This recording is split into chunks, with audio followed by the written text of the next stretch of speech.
ونؤمن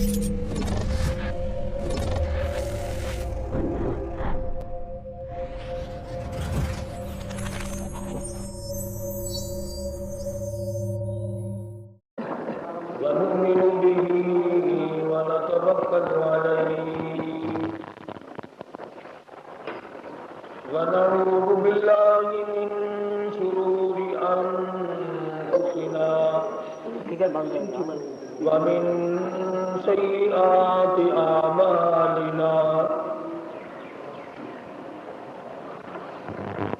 من يهده الله فلا مضل له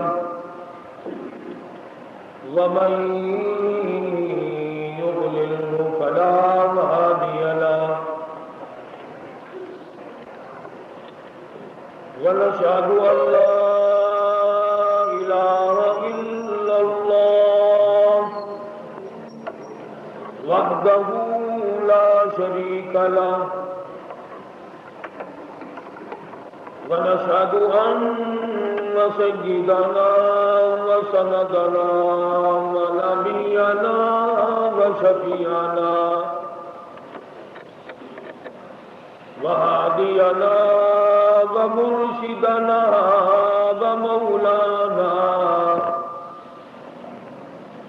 ومولانا محمدا عبده ورسوله أرسله بالحق بشيرا ونذيرا صلى الله تعالى عليه وعلى آله وأصحابه وأزواجه وذرياته وبارك وسلم تسليما كثيرا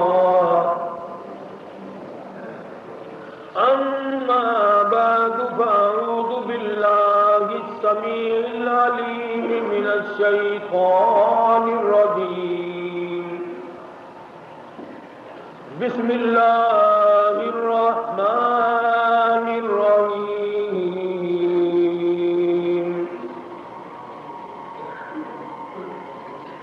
قل يا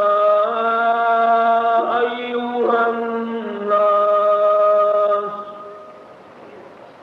إني رسول الله إليكم جميعا وقال النبي صلى الله تعالى عليه وسلم من صلى علي واحدة صلى الله عليه 10 مرات صدق الله مولانا العلي العظيم وصدق رسوله النبي الكريم ونحن على ذلك لمن الشاهدين والشاكرين والحمد لله رب العالمين اللهم صل على محمد وعلى آل محمد كما صليت على إبراهيم وعلى آل إبراهيم إنك حميد مجيد اللهم بارك على محمد وعلى آل محمد كما باركت على إبراهيم وعلى آل إبراهيم إنك حميد مجيد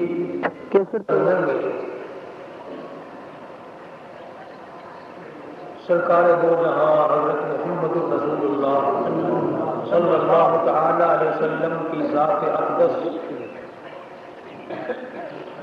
اطاعت و فرما برداری غلامی اور غلامی کا نتیجہ جن حضرات نے غلامی کی ان کو اللہ پاک نے دنیا ہی میں کتنا اونچا کیا، جنہوں نے سرکشی کی، سرکار دو عالم صلی اللہ علیہ وسلم کے احکام کے سامنے بغاوت کی، دنیا میں بھی عزت کی موت نہ مر سکے، آخرت میں خدا جانے کیا بنی ہو۔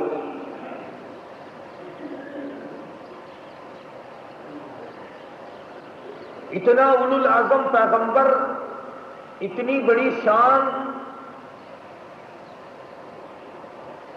جس کی نبوت کے ڈنکے عرش عظیم کو اٹھانے والے فرشتے بجاتے ہو، کیا کہنا سرکار کی دعا عظمت کا۔ سبحان اللہ صلی اللہ علیہ وسلم۔ اور ایک ہم ہیں، کسی نے نام لیا تو انگوٹھے چوم لیے، حق ادا ہو گیا، محبت بھی ہو گئی، غلامی بھی ہو گئی، اطاعت بھی ہو گئی، فرما برداری بھی ہو گئی۔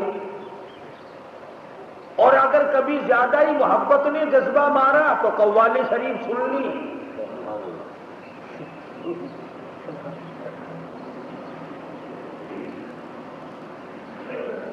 وہ کلام پاک جس کو پڑھتے پڑھتے مدنی کریم صلی اللہ علیہ وسلم کے قدم مبارک ورم کر جایا کرتے تھے، اس کو پڑھتے ہوئے تکلیف ہوتی ہے۔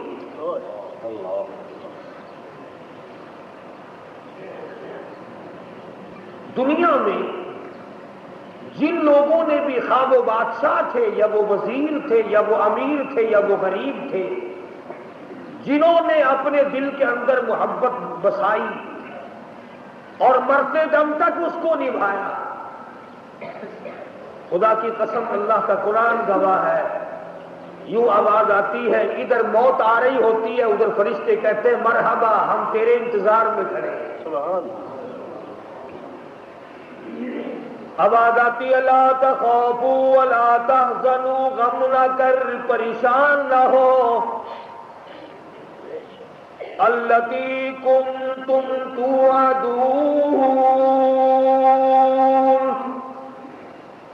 جتنے پروردگار عالم نے تجھ سے وعدے کر رکھے ہیں، ان تمام کو نبھانے کے لیے، پورا کرنے کے لیے ہم پہلے سے تیار کھڑے ہیں۔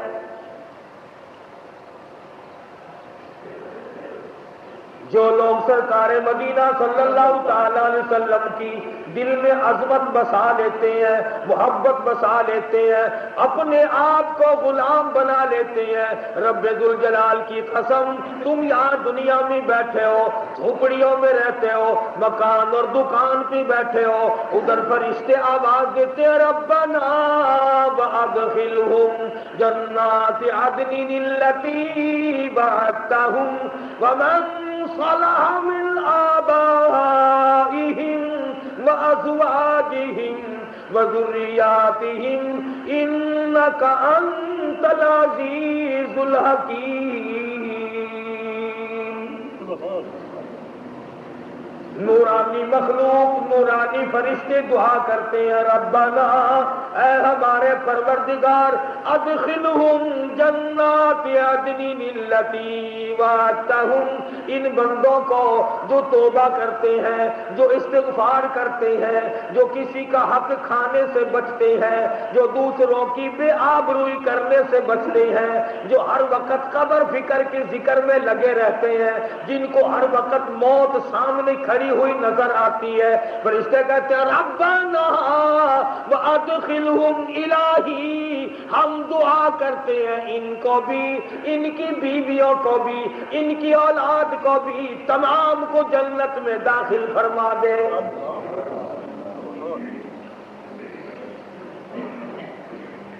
کتنا خوش نصیب ہے وہ آدمی، بیٹھا گھر میں ہے، دعا فرشتے کر رہے ہیں۔ فرشتوں کی دعا آج ہمیں نصیب نہ رہی۔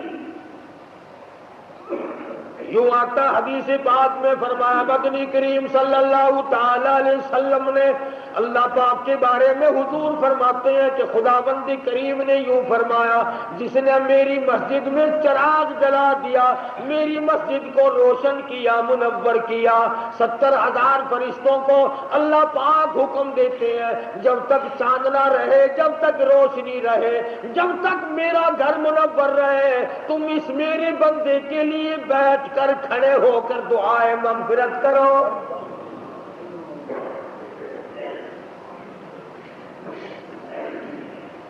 یوں آتا حدیث پاک میں فرمایا مدنی کریم صلی اللہ تعالی علیہ وسلم نے جو مسجد کو مزین کرتا ہے، جو مسجد میں صفائی کرتا ہے، مسجد کے اندر کا گرد و غبار جو اس کے بدن پہ پڑتا ہے، فرشتوں کو حکم ہوتا ہے تم اس کے لیے بیٹھ کر کھڑے ہو کر سجدوں میں پڑھ کر دعائیں کرو، الہی جہاں جہاں مسجد کی خاک پڑی جہنم کی آگ حرام کر دے۔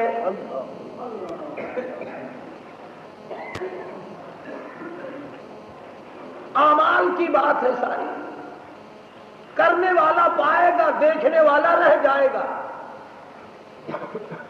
جو گاڑی میں سوار ہوگا منزل مقصود کو وہی پہنچے گا، پلیٹ فارم پہ کھڑا ہو کر گاڑی کی زیارت کرنے والا نہیں پہنچ سکتا۔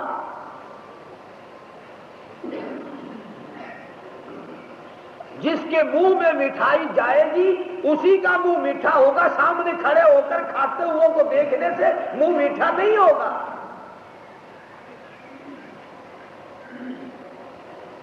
اس لیے اعمال کی ضرورت ہے، انقلاب لاؤ زندگی میں۔ آخر وہ کون سی چیز تھی جس چیز کو برپا کرنے کے لیے، جس کا رواج دینے کے لیے، جس کی اصلاح کرنے کے لیے محمد عربی صلی اللہ علیہ وسلم نے ساری زندگی کھپا دی۔ صحابہ کرام کے مزاج بدلے، حالات بدلے، طبیعتیں بدلی، اور جو حکم آیا اس میں چوں چرا نہ کی۔ کوئی ثابت نہیں کر سکتا کہ کسی صحابی نے یوں کہا یا رسول اللہ یہ حکم ایسے کیوں ملا ہے، کیوں کا نام نہیں، کیوں آ جائے تو غلامی کیسی۔ جو حکم ملا اسی کے سامنے سر جھکا۔ یوں آتا ہے کتابوں میں کہ جس دن شراب کی حرمت کا اعلان ہوا کہ شراب حرام ہے، مدینے کی گلیوں میں شراب بہتی تھی، بارش کے پانی کی طرح بہ گئی، اور میرے تیرے جیسے نہیں تھے، چلو جی شراب پینا حرام ہے نا، پیسے لگے اپنے پیسے تو بنا لو، یہودیوں کے ہاتھ بیچ دو، عیسائیوں کے ہاتھ بیچ دو، کافروں کے ہاتھ بیچ دو، بڑے پیسے تو کھڑے کرو، چلو آئندہ خریدیں گے نہیں۔ تمام مسلمانوں نے اسی وقت اعلان کر دیا، مدنی کریم صلی اللہ علیہ وسلم نے حکم دیا، قرآن کریم آیا یا ایھا الذین آمنوا انما الخمر والمیسر والانصاب والازلام رجس من عمل الشیطان فاجتنبوہ لعلکم تفلحون۔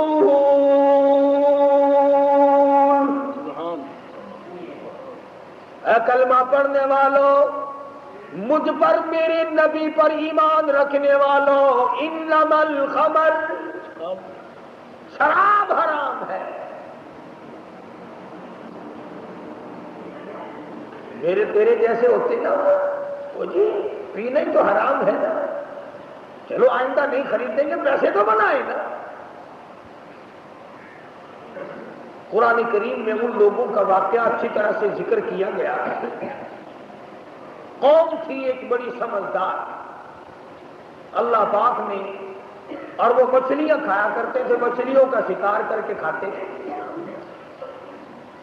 خداوند عالم نے ان کو آزمایا کہ سارے ہفتے میں تو مچھلی ڈھونڈتی نہ ملے، ان کو اعلان کر دیا، خدا نے حکم دیا کہ تم سارے ہفتہ مچھلیاں پکڑو، باقی ہفتے کے دن سنیچر کے دن مچھلی پکڑنا حرام ہے۔ خدا نے حکم دے دیا۔ اب 8 دن تو مچھلیاں ڈھونڈی نہ ملے اور ہفتے والے دن سامنے کودتی پھرے، کبھی بڑی پریشانی ہوئی، اب کیا جائے، اور دنوں میں تو ملتی نہیں، بڑی کم ملتی ہے، اور ہفتے کے دن یوں سامنے پھرے۔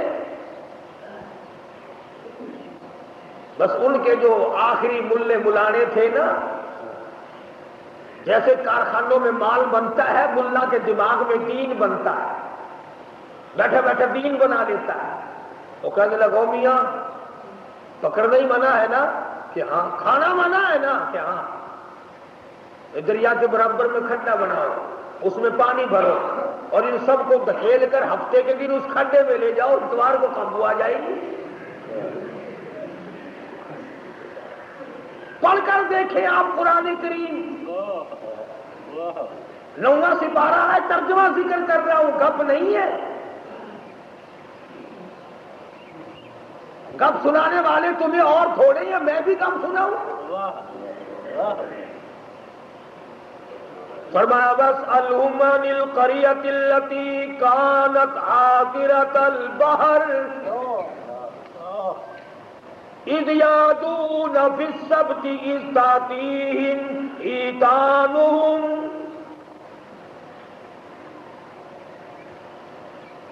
مچھلیاں پکڑنے والوں نے ہیلا بنا لیا، مکر کر لیا، کھیل کھیلا دین کے بارے میں، اچھا جی پکڑیں گے نہیں، کھائیں گے نہیں، اکٹھا کرنا دکھاؤ کہاں لکھا ہوا ہے منع ہے، آگے پارٹی بن کے، ہاں جی مولوی صاحب دکھاؤ کہاں لکھا ہوا ہے، بتاؤ کہاں لکھا ہوا ہے، اکٹھا کرنا دھکیلنا مچھلیوں کو منع، دکھاؤ کہاں ہے۔ ارے بھائی اللہ پاک نے منع فرمایا مچھلیوں کا شکار ہفتے کے دن حرام ہے، کھانا حرام ہے، کہنے لگا ٹھیک ہے، پکڑنا بھی حرام ہے، کھانا بھی حرام ہے، دھکیل کر گڑھے میں اکٹھا کرنا دکھاؤ کہاں ہے حرام۔ اب کون دکھاتا؟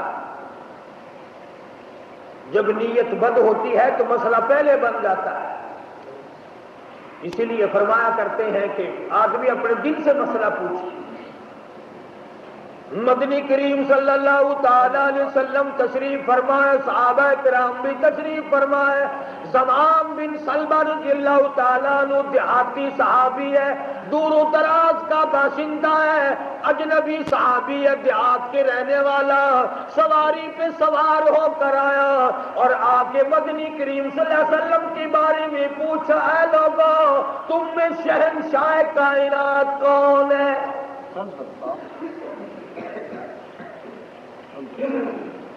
صحابہ کرام نے اشارہ کر کے بتلا دیا یہ ہے۔